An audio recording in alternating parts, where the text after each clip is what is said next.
हरिदास जी महाराज। और बालक अवस्था से इनका अपने भगवत प्रेमी महात्माओं का सानिध्य मिला तो नाम में प्रीति हो गई। यवन कुल में उत्पन्न होने पर भी भगवान श्री हरि के चरणों का आश्रय और उनका नाम का ऐसा उनको चस्का लगा कि जिस दिन से पकड़ा बढ़ता ही चला गया नाम। और नाम ने फिर जीवन में निष्ठा पैदा कर दी। ये निष्ठा का मतलब होता प्राण निकल जाए तो ही नाम स्फुरण बंद हो, अन्यथा नाम स्फुरण बंद नहीं हो सकता। चाहे काटना शुरू कर दो, वो नाम स्फुरण, इसे निष्ठा कहते हैं। श्री हरिदास जी का जन्म बंगाल यशोहर जिले के अंतर्गत बुड़न नाम के ग्राम में हुआ था। ये जाति के यवन थे, मुसलमान थे। बाल्याकाल में बड़ी विचित्र लीला हुई। इनके माता पिता पधार गए। जब माता पिता जिस बालक के नहीं होते तो कोई उसे प्यार कौन करे। और जैसे गोस्वामी जी, तुलसीदास जी की बाल्यावस्था, जिसके द्वार पर खड़े होते तो दबका के भगा देते, बालक हरिदास। इनको नाम सुनाई दिया, संतों का संग मिला। जिसका कोई नहीं होता, ये खास बात होती कि उसको भगवान महापुरुषों से जोड़ देते हैं। अब इनको जब नाम सुनने को मिला, कोई पूर्व जन्म का ऐसा पुण्य होगा, भगवान की ऐसी कृपा होगी, या भगवान ऐसा स्थिति देखकर दयालुता से, यद्यपि भगवान नाम जपने का कहीं किंचन मात्र कोई संस्कार ही नहीं था, ऐसे कुल में प्रकट हुए थे, यवन कुल में। पर यस्याहम अनुग्रहणामि हरिष्ये तद्धनम सनई, भगवान ने एक वचन कहा युधिष्ठिर जी से, जिस पर मैं विशेष कृपा करता हूं उसका जहां जहां अपनापन होता सब खींच लेता हूं। जन्म से माता पिता गए, बचपन से कोई प्यार करने वाला नहीं, खाने पीने तक की व्यवस्था नहीं, तो संत जन मिल गए वहां उनको। वो नाम कीर्तन करके आनंदित हो रहे थे, तो इनको भी एक नशा चढ़ा नाम का। धीरे धीरे उनके हृदय में नाम बढ़ने लगा। बड़ी कृपा जो इनका नाम जप में प्रीति हो गई। अब इनके पास अपना कहलाने वाला ना कोई व्यक्ति था, और ना अपनी कहलाने वाली कोई जमीन या वस्तु थी। थोड़ा बड़े हुए तो घरों के सामने ऐसे मांग लेते, भूख लगी कुछ दे दो, तो कोई रोटी दो रोटी दे देता, बस पा लेते। गांव के बाहर वृक्ष के नीचे बैठकर बस कृष्ण कृष्ण की रट लगा देते। 24 घंटे में एक बार मांग लेते, जो मिल जाता खा लेते, खूब नाम जप करते। अब एक घर छोड़कर बेनापुल नाम के घोर निर्जन वन में एक फूस की कुटी बनाकर अकेले रहते। अखंड ब्रह्मचारी, भिक्षावृत्ति, और बस नाम का निरंतर गान जप, ऐसे जोर जोर से नाम का कीर्तन करते हुए जब ऐसा तेज प्रकट हुआ जो देखे इनको लुभायमान हो जाए। ब्रह्मचर्य में बड़ा तेज होता है। अगर शरीर रोग ग्रसित ना हो और संयम से चल रहा है तो लाखों करोड़ों के बीच में उसका अलग चेहरा दिखाई देगा कि ये अलग है। ब्रह्मचारी का पहचान होती, वो चिकनाहट से नहीं होती पहचान। चिकनाहट तो अभक्ष पदार्थ खाने वालों के भी चेहरे में होती है। उसका तेज, उसके नेत्र, उसकी वाणी, उसका आकर्षण, लाखों में अकेला वो नजर आएगा। आजकल के 13-14 वर्ष के नए नए बच्चे ऐसे गंदी वासनाओं के शिकार हो रहे हैं, बड़ा हृदय पीड़ित होता है। छोटे छोटे बच्चों को गलत शिक्षाएं बच्चों से मिल गई या मोबाइल से मिल गई, सर्वस्व नाश कर रहे। जिस समय लावण्य प्रकाशित होने की नवकिशोर अवस्था, उसी समय नष्ट हो जाते हैं। जो देखता ठाकुर हरिदास जी को प्रभावित हो जाता। क्या दे दूं, ऐसा लगता क्या दे दूं, कैसे हमसे बात करें, ये हमारी तरफ हेर ले, नेत्र नीचे, बस नाम चल रहा है। जब भिक्षा के लिए जाते तो प्रभावित होकर लोग, एक समय था कि दबका देते, एक समय था मांगने से एक आध रोटी, लोग हाथ जोड़े खड़े रहते, हमसे ले, हमारे पास बैठ के पालो। पर इनका भगवान नाम चल रहा है, ना बोलना किसी से, ना नाम का तार टूटना, बस धीरे धीरे निरंतर नाम उच्चारण करते रहना।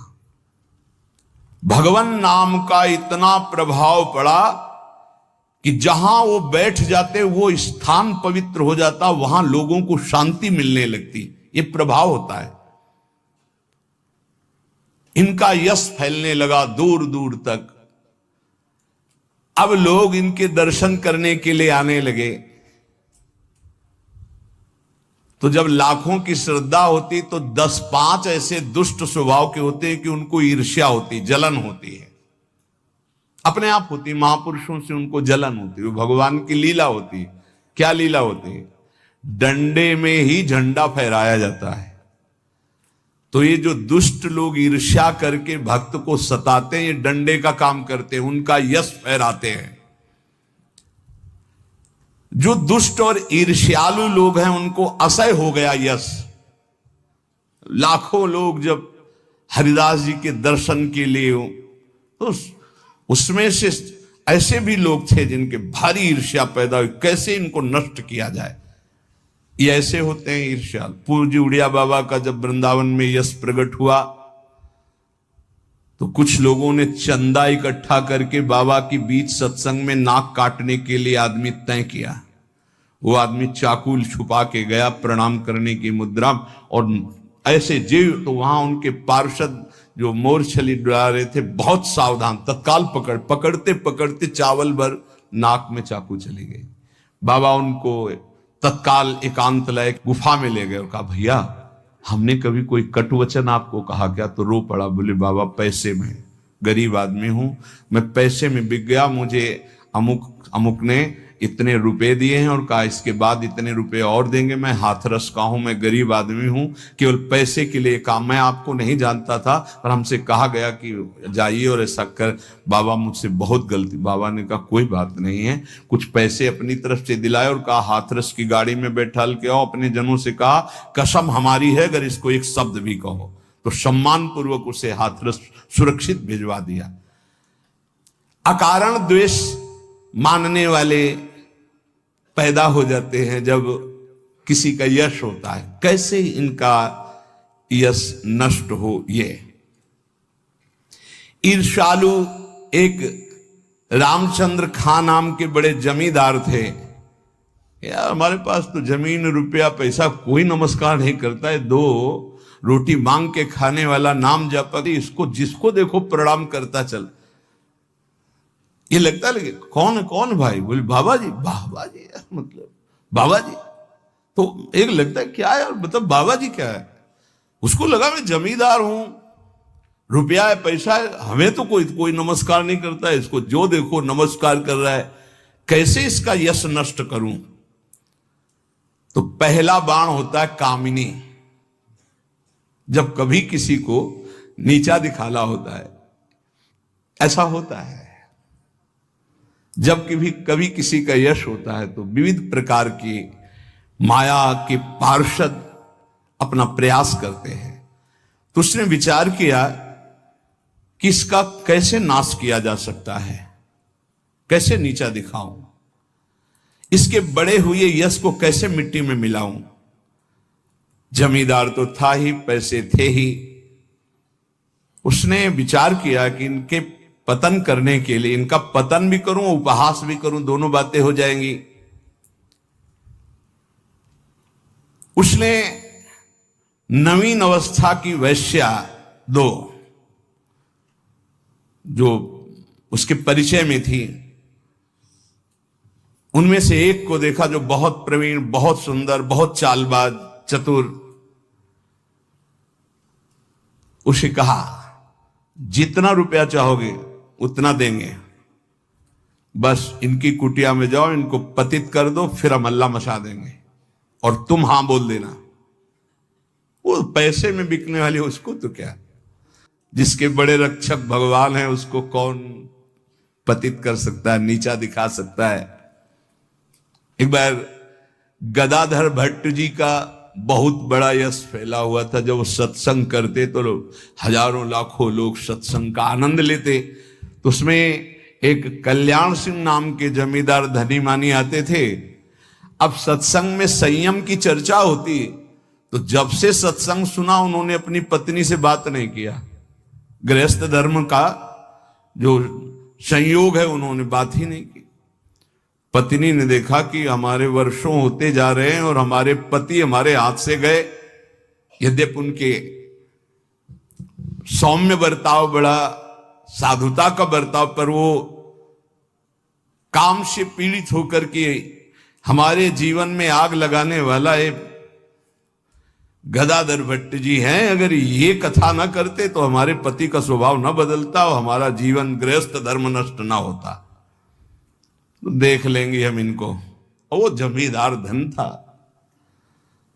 एक भिखारिन गली में जा रही थी मांगते हुए, बुलाया उसको, और गर्भवती थी। बोले तुम्हारे गर्भ का खर्चा, परिवार का खर्चा जब चाहोगे उतना धन देंगी, बस एक बात है।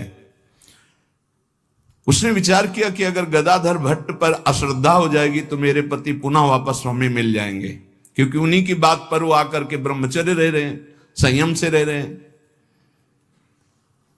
बोले तुम कथा के बीच में जाओ और कह दो जब ये नहीं था तब तो खूब आते थे और जब ये दे दिया तो आने बंद कर दिया, अब क्या व्यवस्था होगी इसकी, बस इतना तुझे बोलना है। वो जानती थी इतना बोलेगी कि लाखों की अश्रद्धा हो जाएगी। खूब सत्संग का रंग जमा हुआ था। इतने में वो आई और ऐसे सामने खड़ी हो गई। सब लोग आश्चर्यचकित। थोड़ा अच्छा कपड़ा पहना दिया था उसको। उसने कहा महाराज अब तो प्रवचन में लग गए, जब गर्भ नहीं था तो खूब आते थे और जब गर्भ रह गया तो अब आए नहीं, इसका पालन कौन करेगा। बोले आराम से बैठो, जिसने गर्भ दिया अवश्य पालन करेगा, हर व्यवस्था होगी। बिल्कुल, वो तो कोई आश्चर्य उनको नहीं हुआ।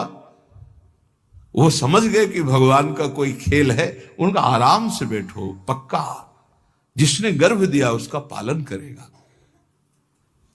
बोले बातों में मत फुसलाइए, आप समझ रहे ना। अब काना फूसी, ये ऐसा भी है, हम तो ऐसा नहीं। अरे बोले हम तो पहले कह रहे थे। अब उनमें जो तर्क वाले, संशय वाले थे उनके गुट होने लगे, चर्चाएं होने लगी। अब हाहाकार मच गया। तो कुछ तो ऐसे भक्त थे जो प्राण दे दें, तो उनका ऐसा हो ही नहीं सकता, ऐसा नहीं हो सकता। वो एकदम पागल हो गए कि ऐसा नहीं हो सकता। इसके बाद धीरे से सामने से गए, उसको इशारा किया बैग के लिए। वो उठी, पीछे आई।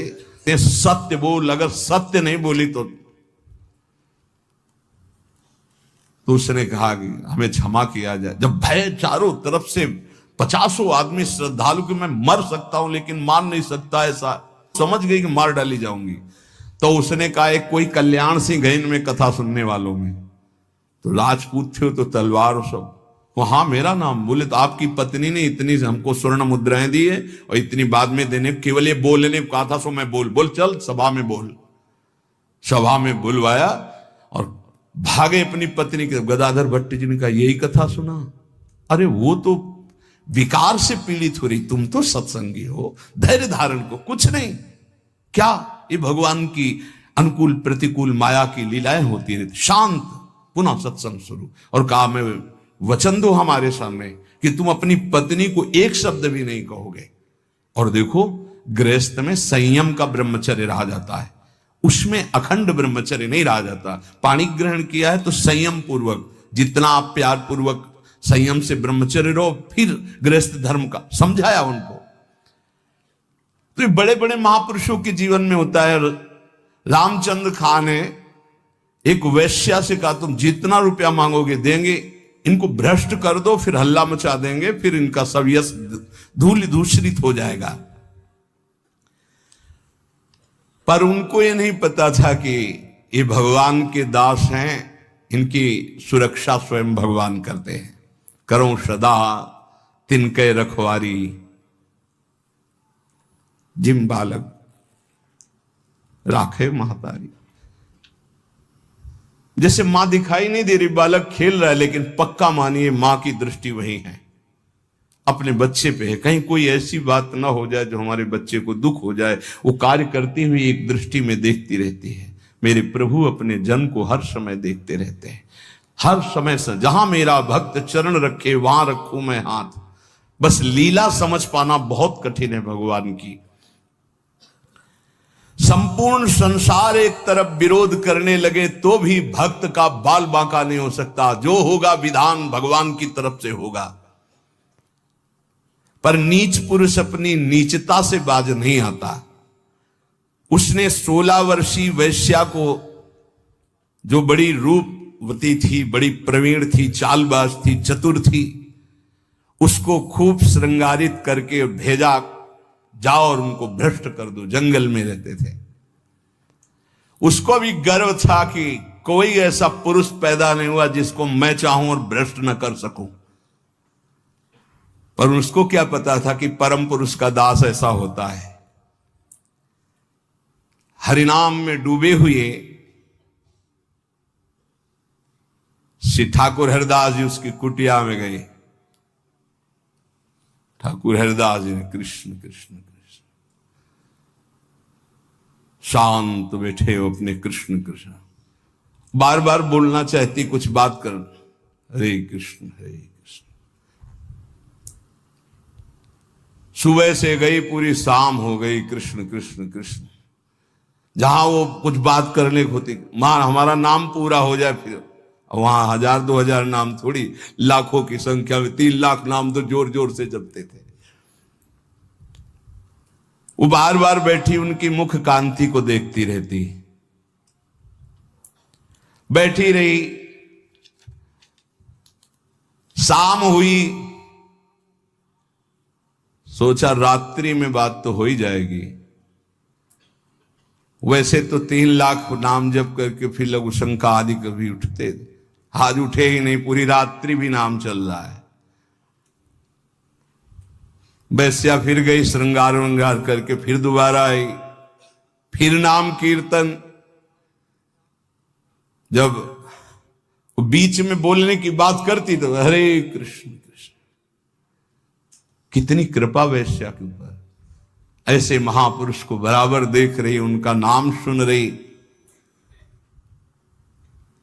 तीसरे दिन एकदम विचलित होकर के, आप हमसे बात क्यों नहीं करते? रुके, हाथ जोड़ा और कहा आपसे अच्छे से बात करूंगा। हमारी नाम जप की अभी संख्या पूरी नहीं हुई, उसको पूरी हो जाए। ऐसे अमृतमय वचन की हृदय एकदम हाय मच गया। ये क्या? वैसे मैं पापनी हूं, नीच हूं, गंदा आचरण करती हूं, ऐसे महापुरुष के लिए गंदी बात सोच रही। 3 लाख नाम की फिर तार चल पड़ा, हरे कृष्ण। उच्च स्वर से रोने लगी वो, शुरू हो गई हरे कृष्ण हरे कृष्ण। साथ में हरिदास जी ने देखा, हा अब क्या महापुरुषों का प्रभाव। हरिदास जी अब बोले, हा अब बात कर सकती हो। तो बात करने लायक नहीं रह गई थी। अश्रुप प्रवाह चल रहा था और कृष्ण नाम चल रहा था। उठी और चरणों में लौट गई, का धिक्कार है मुझ निज पापनी को कि आप जैसे महापुरुष के लिए मैंने गंदी बात सोची, मुझे क्षमा कर दीजिए। चिल्ला चिल्ला करके रोने लगी। उन्होंने कहा, दुखी नहीं होना, मेरे प्रभु तुम पर बहुत कृपा किए हैं। वो आंखों से आंसू बहाती जा रही, गदगद कंठ से कह रही, पतित पावन आप मुझे स्वीकार कर लीजिए, मैं आपकी चरणों की दासी हूं। आप तो अहेतु की कृपा करने वाले परम दयालु हैं। आप पात्र और अपात्र का विचार न कीजिए, मुझ जैसी नीच को स्वीकार कर लीजिए। और चिल्ला चिल्ला के रोने लगी। हरिदास जी ने कहा, जो नाम सुन रहा है वो नीच कैसे हो सकता है? उन्होंने कहा, आप मुझे जानते नहीं, मैं वैश्या हूं, मैं लोक निंदित हूं, मैं बहुत ही गंदी हूं, मैं खोटी बुद्धि से आपको भ्रष्ट करने आई थी। हरिदास जी ने कहा, इस समय आपके हृदय में क्या है? बोले, भगवान बस आपकी दास्ता, आपके आदेश का इंतजार। मैं क्या करूं? मुझे आदेश कीजिए। मैं नीच कैसे पवित्र हो सकती हूं? मैं आपकी शरण में हूं, आप मेरा उद्धार कीजिए। हरिदास जी ने कहा, देवी अब तुम वैश्या नहीं रही, उठो। मेरे प्रभु बड़े पतित पावन हैं, उनका नाम उनसे भी महान है, क्योंकि प्रभु को अधीन कर लेता है। मेरे प्रभु के नाम में कोई भेदभाव नहीं, कोई भी जप सकता है, कोई भी अपना परम कल्याण कर सकता है। मेरे प्रभु के नाम में इतनी सामर्थ्य है कि कोई इतना पाप इकट्ठा ही नहीं कर सकता जितना नाम में पाप नाश की सामर्थ्य है। तुमने जो पाप कर्म से पैसा पैदा किया है, आज से उसका प्रयोग मत करना, उसे हटा दो, उसे दे दो, गरीबों को बांट दो। और आज से तुम जो 3 दिन से नाम सुन रहे हो, इसी नाम को रटो। देखो, ये नाम तुम्हें परम पावन कर देगा। वैश्या ने कहा, अब तो मैं जाऊंगी नहीं अपने घर, संपत्ति बांटने की तो बात, अब वहां जाऊंगी नहीं। तो उन्होंने कहा, फिर इसी कुटिया में रहकर तुम नाम जप करो, मैं चला। वो वैराग्य लेके उसी कुटिया में नाम जप करने लगी और उसका नाम हरिदासी हुआ। और हरिदास जी उसी समय उस कुटिया से निकले, सीधे शांतिपुर अद्वैताचार्य के समीप चले गए। अद्वैताचार्य जी बहुत बड़े महाभागवत, वो सदैव श्री कृष्ण चिंतन में संलग्न रहते, अद्भुत विद्वान, शास्त्रज्ञ, भगवत प्रेमी महापुरुष। अब वो फटे पुराने कपड़े पहन करके वैश्या वही नाम कीर्तन करें। अब उस जमींदार के तो होश उड़ गए कि मैंने भेष छुड़वाने के लिए वैश्या को भेजा था, और यहां वैश्या ही अपना भेष परिवर्तन करके वहां नाम जप करने लगी। ये क्या है नाम जपक जन, भगवान के जन। उस वैश्या का वैसे ही सम्मान होने लगा कुछ वर्षों बाद जैसे हरिदास जी का होता था। लोग उस वैश्या के दर्शन करने आने लगे, हर समय वैसे ही नाम जप करते हुए उसी भूमि पर जिस कुटिया में वो रहते थे, वह हरिदासी नाम से कही गई। क्या महिमा है भगवान नाम जापक संतों की। और इधर रामचंद्र खां ने अपने कुकृत्य का फल पाया कि बादशाह का कोई अपराध बन गया, साबित हो गया, नहीं अपराध होने पर भी, तो तत्काल आदेश हुआ, सारी संपत्ति और जमींदारी उसकी जब्त कर ली गई, उसको जेल में डाल दिया गया। ये साधु अवज्ञा तुरंत भवानी, कर कल्याण अखिल के हानि। कोई ऐसा मुकदमा, कोई ऐसी बात आ गई जिसमें उनका अपराध साबित हो गया और सारी संपत्ति जमींदारी जब्त कर ली गई, उनको जेल भेज दिया गया। खाने की भी व्यवस्था भंग कर दी गई, जेल में भारी कष्ट उनको दिया गया। पक्का जो भक्त का अपमान करता है, भक्त को नीचा दिखाना चाहता है, उसकी दुर्गति पक्की हो जाती। यहां तो ये ब्याज है, मूल तो और मिलेगा। अब आती है भय की बात, यह है प्रलोभन।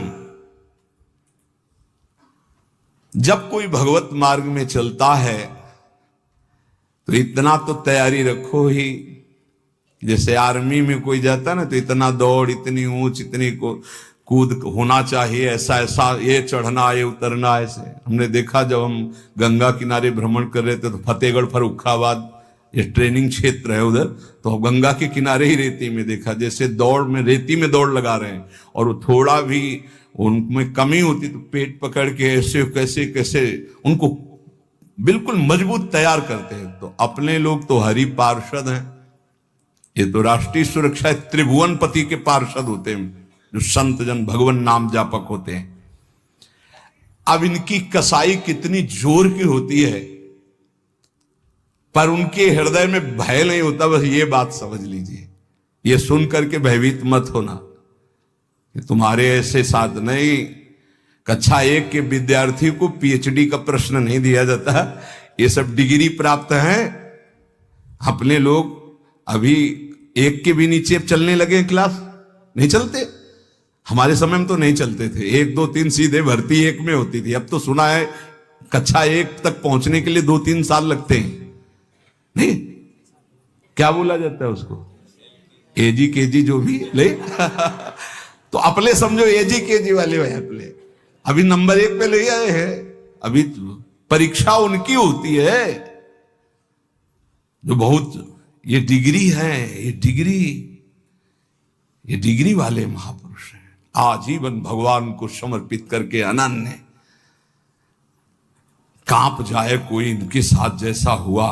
पहली तो ये बात सुनी ना, एकांत जंगल है, 16 वर्ष की सुंदरी वैश्या है और वो आई है भ्रष्ट करने के लिए, और वो नाम जप कर रहे हैं 3 दिन 3 रात बराबर, एक बार भी। क्या मन है इनका, क्या है स्थिति इनकी? यह है भगवान के शरणागत की। एक ब्राह्मण बूढ़ा था और धनी मानी था, 4 लड़के थे, एक लड़की थी।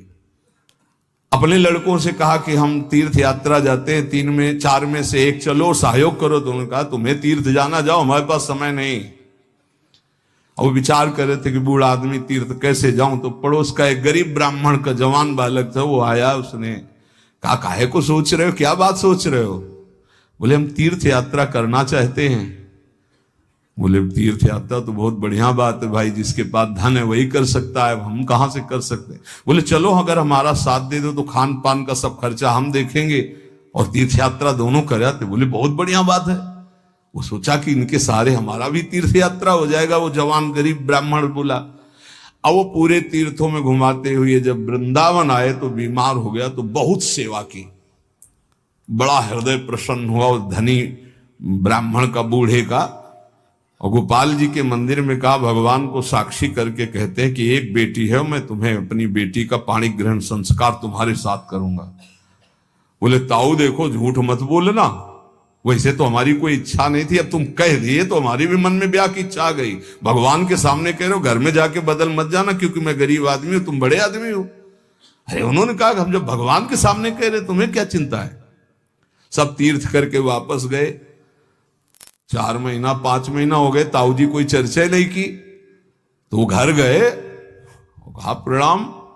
वो ब्याह वाली बात, उनके लड़कों ने धक्का लगाया, बस अपने को देखता है तो हमारी बहन के ब्याह बाहर कर दे। बूढ़े से कहा भगवान के सामने साक्षी तुमने कहा था, तुम्हें तो बूढ़ा बजी कहता हमें कुछ याद नहीं कि हमने कुछ कहा है। और वो पंचायत बैठा ली। पहले गांव में पंच लोग न्याय करते थे, तो उन्होंने कहा ठाकुर जी के सामने इन्होंने कहा कि हम अपनी बेटी का ब्याह करेंगे। लड़कों ने बूढ़े को सिखा दिया था, कह देना कि अगर ठाकुर जी आके साक्षी दे दे तो हम ब्याह कर देंगे। तो उसने कहा देखो हमें तो याद नहीं, अगर ठाकुर जी तुम्हारे यहां आकर के उड़ीसा प्रांत में आकर कह दे गांव में कि हाँ हमने कहा था तो हम बेटी का ब्याह कर देंगे। सोचते थे मूर्ति चल के कहां से आएगी, लेकिन विश्वास। अब उसने इनके प्रकार जो कुछ संपत्ति थी 1500 रुपए बांधे और वृंदावन आए, क्योंकि जानते थे वृंदावन के ठाकुर को खान पान। गोपाल जी का दर्शन किया, कहा महाराज याद है तुम्हारे सामने वो बूढ़ा ब्राह्मण कहा था हमारा ब्याह का मामला है, साक्षी आप हो। भगवान कुछ नहीं होता।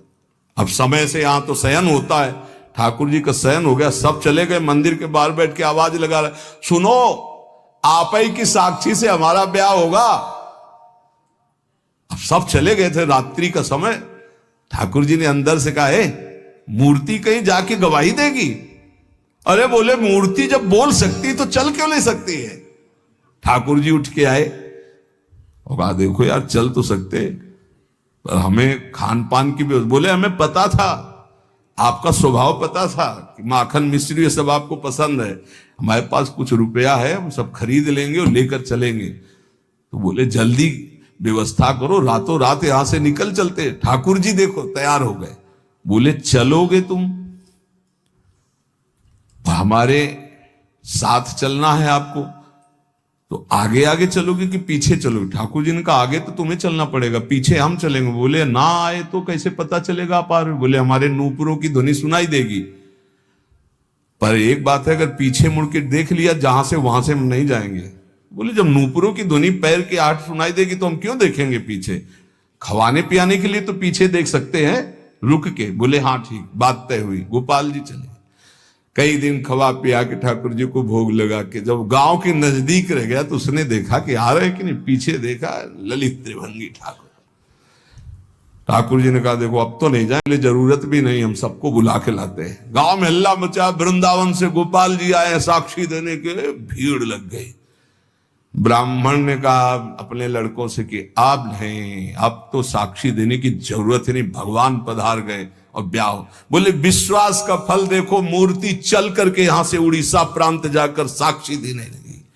विश्वास का फल देखो, भयंकर से भयंकर कष्ट की परिस्थिति में प्रहलाद जी की आह नहीं निकली, और प्रहलाद जी का विश्वास देखो, खंभे से नरसिंह भगवान का अवतार हो गया।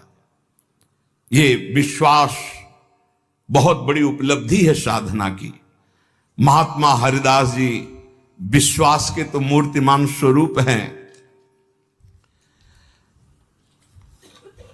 उन्होंने नाम को ही अपना जीवन माना, भगवान निष्ठा उनके हृदय में अटल भाव से थी। बेनापोल की निर्जन कुटिया में उस वैश्या का उद्धार करके उसे हरिदासी बनाकर आप शांतिपुर आ गए, अद्वैताचार्य जी के पास। शांतिपुर के समीप ही फुलिया नामक ग्राम में एकांत में छोटी सी फूस की झोपड़ी बनाकर अहरनिश कृष्ण नाम जप रहे थे। उस समय बादशाह यवन ही था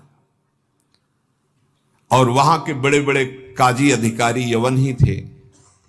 भारी अत्याचार उन लोगों का था, यहां तक कि उनके धर्म के विरुद्ध कोई चू नहीं बोल सकता था, सत्ता थी। अब जब वहां काजी को पता चला कि रात दिन ये नाम जप करता है और यवन धर्म से इसका जन्म है, तो उनके मन में आया कि इसको दंड दिलाया जाए कि बड़ा इसका सम्मान हो रहा है। काजियों का ये समझो एक तरह के वो बादशाह ही होते थे, बादशाह उन्हीं के इशारे से चलते थे। गोराई नाम का एक काजी था जो बहुत ही कठोर और कर्कश स्वभाव का था। हरिदास जी का प्रभाव देखकर वो ईर्ष्या से देखता। मतलब कुछ लोग ऐसे देखते हैं कि बस उनके पास जो है वो भस्मासुर वाली ताकत नहीं है कि हाथ धर दे भस्म हो जाए, नहीं तो भक्तों को वो भस्म ही कर दे, ऐसी दृष्टि होती। वो दृष्टि से पता चलता है। वो हरिदास जी को ऐसे देखता कि कैसे इनको नष्ट कर दूं। और जब उसको ये पता चला कि यवन धर्म के ही हैं, तब तो बढ़िया उसको रास्ता मिल गया। हरिदास जी का प्रभाव दिनों दिन बढ़ता चला जा रहा था। उसने विचार किया कि यवन धर्म के होकर के हिंदू धर्म का नाम ले रहे हैं, ये तो कुफ्र है, काफिर है, ऐसा काजी ने विचार किया। इसे बादशाह के सामने पहले पेश करें, फिर इसको दंड निर्धारित करें। गुराई काजी ने विरुद्ध राज दरबार में अभियोग चला दिया ठाकुर हरिदास जी की। राज आज्ञा हुई तत्काल गिरफ्तार किया जाए, क्योंकि बादशाह यवन था। हथकड़ी बेड़ियों से जकड़ लिए गए ठाकुर हरिदास जी। डरना नहीं, ये डिग्री वालों की बात है जो उच्च कोटि के महापुरुष है। तुम मत सोच लेना कि हम राधा राधा जपेंगे तो, हाँ ऐसा नहीं। भगवान वो सामर्थ्य देते, जो प्रहलाद जी को सामर्थ्य दी वही ऐसे भक्तों को सामर्थ्य देते। ऐसा नहीं है कि अपने सामर्थ्यहीनों को ऐसा प्रश्न कर, ऐसा नहीं, डरना नहीं कि भगवान बड़ी भारी परीक्षा लेते हैं। हथकड़ी बेड़ियों से जकड़ लिए गए और इनको पेश किया गया निरपराध हरिदास जी को अपराधी की तरह। बादशाह ने देखा 9 युवक तेज से प्रभावित, मानो पूरा सभा आश्चर्यचकित और आलोकित हो गई हो, प्रभावित हो गए जो यवन बादशाह थे, और कहा सम्मान से इनको बैठा ला जाए। आसन दिया गया, आसन पे बैठे। हरिदास जी जब बैठ गए तो बादशाह ने कहा कि आपने स्वाभाविक धर्म परिवर्तन किया है, तुम्हारा जन्म तो मुसलमान के घर में हुआ है और ये तुम्हारी जैसे अपने भगवान का नाम लेते हैं, वैसे अपने भगवान का नाम लेके बोले कि तुम्हारी तो कृपा ही जो है, जो यवन धर्म में तुम्हारा जन्म हुआ। बादशाह ने कहा तुम काफिरों का आचरण क्यों करते हो? इससे तो तुम्हें नर्क जाना पड़ेगा। मुझे बड़ी दया आ रही तुम्हें देखकर, दंड देना नहीं चाहता, फिर भी तुम तौबा बोलो, प्रायश्चित करो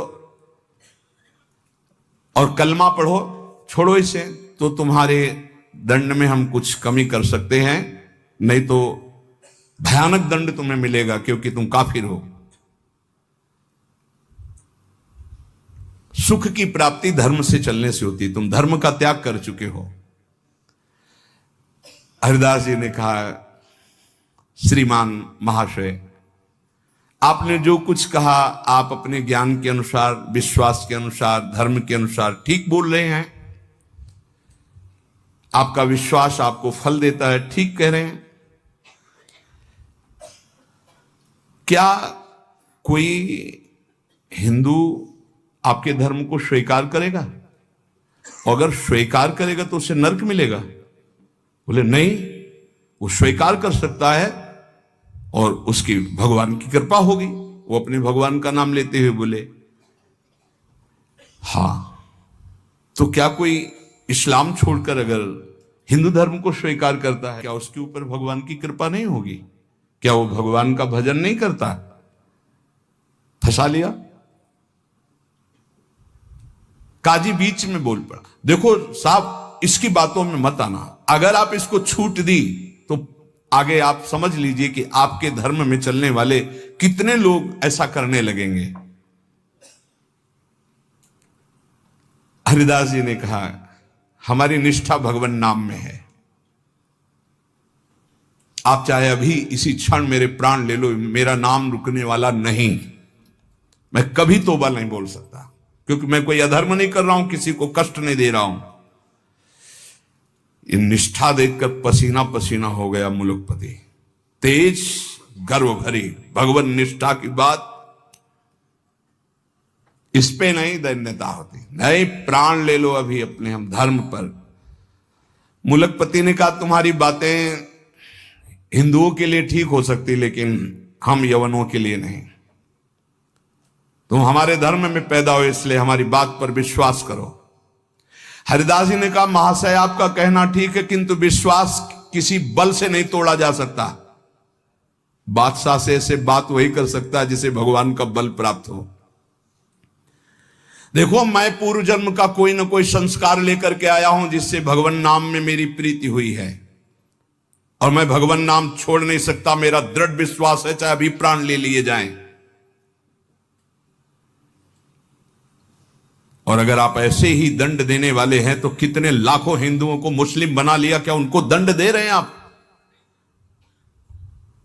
यदि ऐसा वो दंड के अपराध भागी नहीं बने कि हिंदू धर्म छोड़कर आपने उनको यवन धर्म में बना लिया, तो मैं यवन धर्म छोड़कर अगर नाम जप करता हूं तो मैं अपराधी कैसे हो सकता हूं?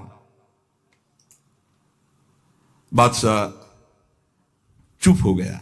गुराई काजी ने देखा यहां मामला तो उल्टा हो गया। तब जोरों के साथ कहा हम ये सब कुछ नहीं सुनना चाहते, इस जो धर्म के प्रतिकूल चले उसको दंड देना चाहिए। तुम अधर्म कर रहे हो, तुम काफिर हो, तुम्हें दंड मिलना चाहिए। काजी के बोलते ही बादशाह चुप हो गए, ना इधर कुछ बोल पा रहे ना इधर। फिर कहा कि देखो गोराई काजी जो कह रहे हैं तुम वो बात मान लो और कलमा पढ़ो और छोड़ो ये नाम जप करना। हरिदास जी ने कहा श्रीमान महाशय हम एक बार केवल बोलते हैं, दोबारा आपको जो कहना हो सो कह लीजिएगा, मैं बोलूंगा नहीं। मैं प्राण त्याग सकता हूं पर भगवान नाम नहीं छोड़ सकता। क्या निष्ठा है! आप दंड जो देना चाहे मैं स्वीकार करता हूं, लेकिन नाम नहीं छोड़ सकता। मेरी देह के आप इसी सभा में सैकड़ों टुकड़े कर दिए, हर टुकड़े से निकलेगा कृष्ण कृष्ण कृष्ण, छूटेगा नहीं नाम। मैं तुम्हारे दंड देने से विचलित नहीं हो सकता। मैं हरिनाम को जब तक श्वास है नहीं छोड़ सकता। अब आखिरी मेरी ये बात है, आप चाहे दंड दें या जो चाहे सो करें। निर्भीक उत्तर सुनकर के बादशाह सोच में पड़ गया कि ऐसे एक महान को क्या दंड दे। गुराई काजी की तरफ देखा। गुराई काजी ने कहा, हुजूर बिल्कुल दया नहीं, दंड चाहिए, नहीं तो फिर बड़ी समस्या आ जाएगी कि अपने धर्म के लोग बहुत से उधर हो जाएंगे, बहुत हानि हो जाएगी, मनमानी लोग करने लगेंगे।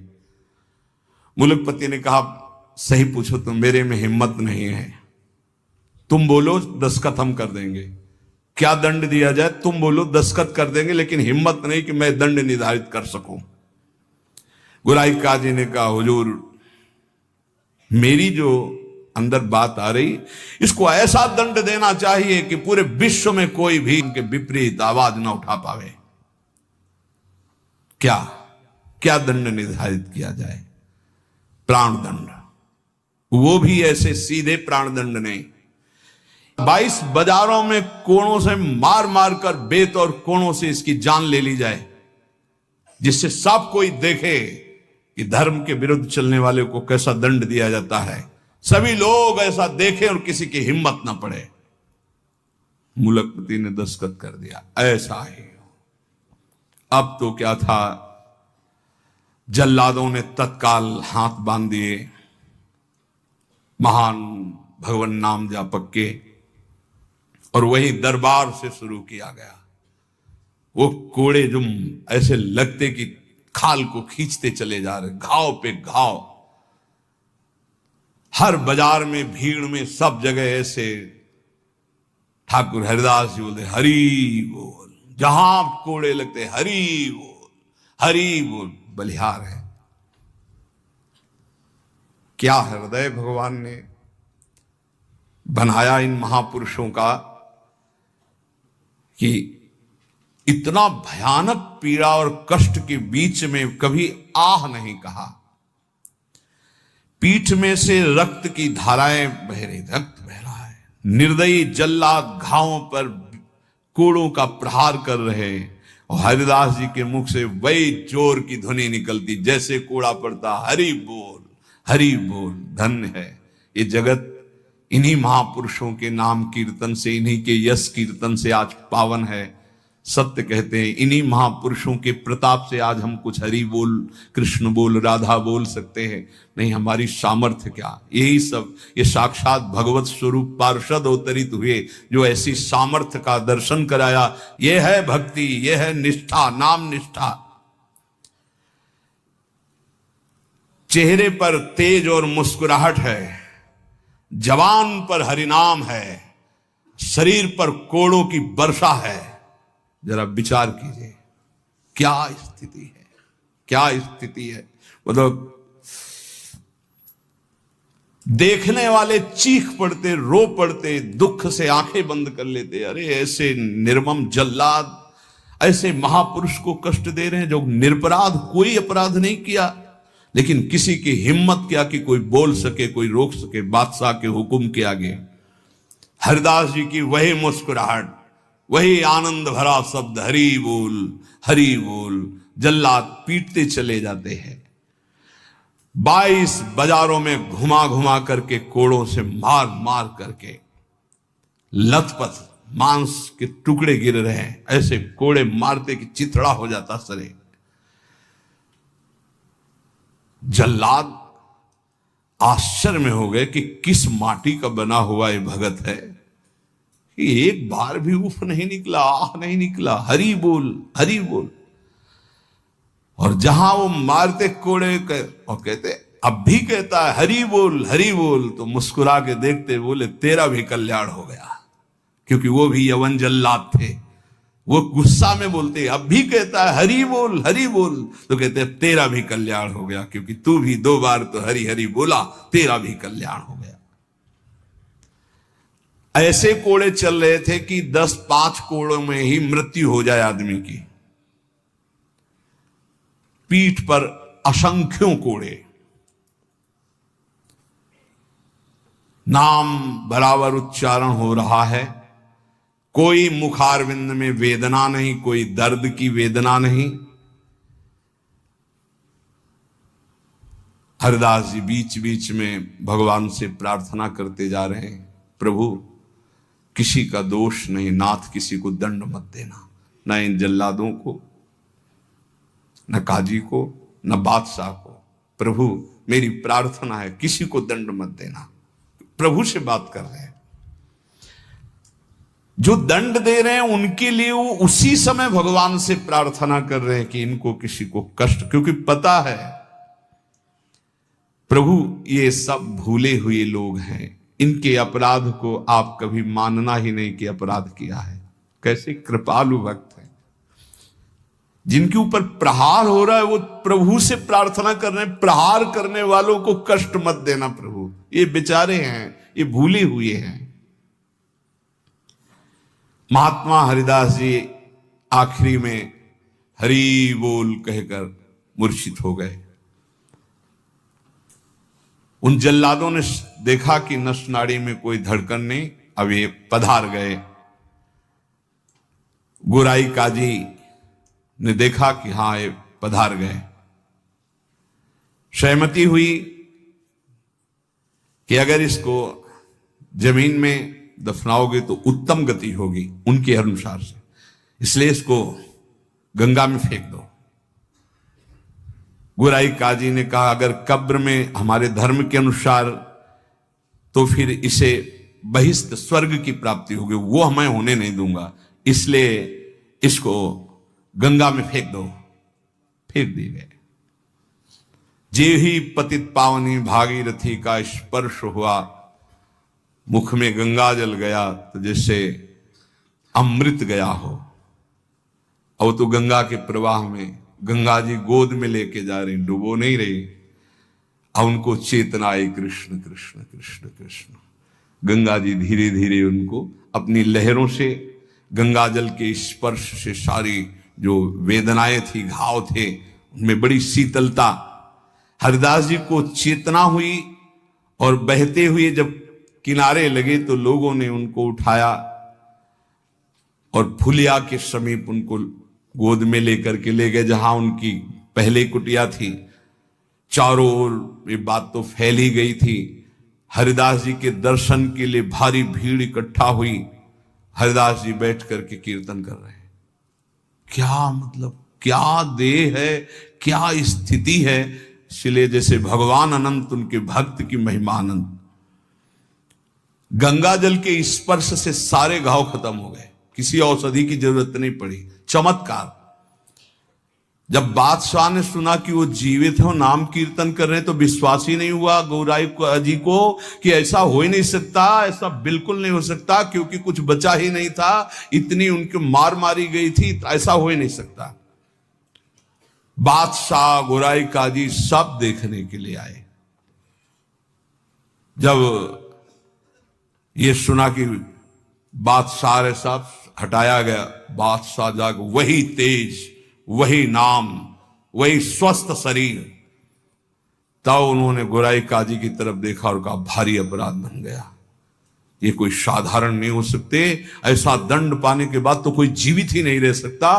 साष्टांग दंडवत ठाकुर हरिदास जी की बादशाह ने की और कहा मुझे क्षमा करो। वैसे मैं दंड देना नहीं चाहता था, लेकिन ये गोराई काजी ने, उन्होंने कहा श्रीमान अब भी आपसे प्रार्थना करता हूं, आपका इसमें कोई दोष नहीं है, ये कोई हमारा पूर्व का हिसाब था जो पूरा हो गया, आप प्रसन्न रहिए। उन्होंने कहा मैं आपकी सेवा करना चाहता हूं, आप आज्ञा कीजिए। ठाकुर हरिदास से कहा बादशाह ने, उनका बस एक सेवा कर दीजिए, अब कभी आना मत और हमारे नाम कीर्तन में कभी विघ्न मत डालना। उनका आज के बाद कभी कोई आपको विघ्न नहीं डालेगा, और आप अगर ऐसा कहते तो मैं कभी आपके सामने नहीं आऊंगा। काजी को फटकारा और लेकर चले। हरिदास जी ने विनम्रता से कहा सुनते जाइए, आप कभी क्षोभ मत करना, इसमें कोई अपराध नहीं है। देखो मनुष्य शरीर में दुख सुख का विधान होता है, हर जीव को अपने कर्म भोगने होते हैं। निमित्त किसी को कर्म बना दे, आपको निमित्त बना दिया, ये तो मेरा ही कर्म था जिसको मैंने भोगा। ऐसे कोई कर्म पूर्व जन्म में किए होंगे जिनका फल मुझे भोगने को मिला, आप कभी क्षोभ मत कीजिएगा। हरिदास जी की ऐसी बात सुनकर फिर बादशाह लौट पड़ा, चरणों में पुनः प्रणाम किया। जितने भी वैष्णव ये सब आकर के बड़ा दुख प्रकट किए हरिदास जी के पास। क्या भगवान, कहां भगवान, आपके ऊपर कोड़े चल रहे थे, कहां भगवान थे, क्यों नहीं बचाए? हरिदास जी ने कहा आप लोग नहीं जानते, आप तो शास्त्र के मर्म को जानने वाले हैं, लेकिन भगवान की कृपा को जानते हैं? मुझे जो दंड मिला उसका कारण है मैंने भगवान नाम की अवहेलना सुनी राज दरबार में, और जीवित रहा, इसलिए मुझे दंड मिलना जरूरी था। और दूसरी बात, जिस समय मेरे ऊपर कोड़े चल रहे थे तुम्हें दिखाई नहीं दे रहा था, हरि ऐसे किए गए थे, एक भी कोड़ा मेरे ऊपर नहीं लगा। जैसे प्रहलाद जी से पूछते थे उनके मित्र कि तुम्हारे ऊपर हाथियों से कुछ लाया गया, ये तो कहते थे मेरे हरि मुझे ऐसे गोद में लिए, एक भी कष्ट मेरे को नहीं हुआ। ठाकुर हरिदास जी कह रहे तुम्हें नहीं दिखाई दिया, तुम कोस रहे हो प्रभु को। जिस समय कोड़े चल रहे थे हरि ऐसे सहस्त्र बाहुओं से मुझे ढके हुए थे, वो कोड़े हरि के ऊपर चल रहे थे, मेरे ऊपर नहीं। वो हरि वार ले रहे थे, मेरे ऊपर नहीं। तभी वो जोर से बोलते थे हरि बोल, क्योंकि हरि पास में। ये भक्त जानता है, बाहरी क्या जाने।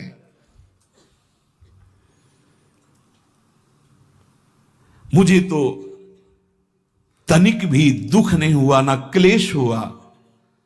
बस आप सब भक्तों से यही कहते हैं, ठाकुर हरिदास जी कह रहे हैं, आप अविश्वास मत कीजिए प्रभु पर, उनके नाम में अपार सामर्थ्य। मुझे जो सुख मिला है वो तुम्हें कैसे बताऊं। जिस समय नाम चल रहा था और कोड़े चल रहे थे, उस समय मेरे को भगवान ऐसे घेरे हुए थे, तुम्हें कैसे बताऊं। शरीर को इतना भी क्लेश नहीं था, ये भक्त ही जानता है। ऐसे उत्तर सुनकर समस्त वैष्णवों को हृदय में संतोष हुआ। नहीं तो एक क्लेश था, कहां है वो भगवान जिनका हम नाम लेते हैं और ऐसे महान भक्त की खाल खींची जा रही है, और वो उस समय कहां है वो जो कहते हैं करो सदा तिनके रखवारी, कहां है? तब ठाकुर हरिदास जी ने बताया, जैसे प्रहलाद जी को सैकड़ों बार भयानक पीड़ाएं दी गई, पर्वत के नीचे दबाया गया, सर्पों के विष से पिलाया गया, डसवाया गया, गैस में बंद किया, क्या क्या कष्ट नहीं, कुछ भी कष्ट प्रहलाद जी को नहीं होता था।